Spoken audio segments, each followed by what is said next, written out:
সিরাজগঞ্জ শাহজাদপুরে 7 জন সাংবাদিকের উপরে হামলা, একজন হাসপাতালে ভর্তি। সিরাজগঞ্জ থেকে পাঠানো তথ্যচিত্রে বিস্তারিত।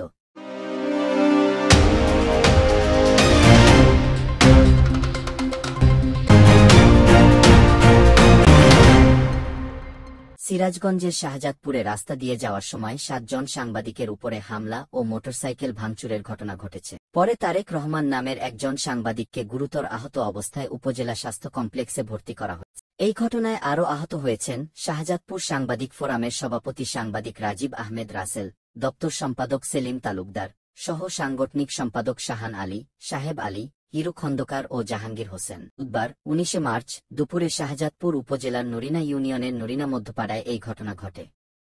খবর পেয়ে শাহজাদপুর থানার উপপরিদর্শক ও বিট অফিসার রফিকের নেতৃত্বে পুলিশের একটি দল উপস্থিত হয়ে সাংবাদিকদের নিরাপত্তা নিশ্চিত করে।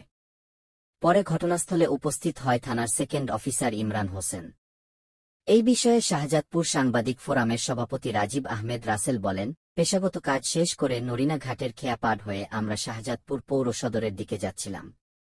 পথিমধ্যে নরিনা মধ্যপাড়ায় যানবাহনের জটলা দেখতে পেয়ে সামনে গিয়ে দেখতে পাই যে রাস্তার উপরে মাটি ফেলে রাস্তা সম্পূর্ণ অবরুদ্ধ করে রাখা হয়েছে।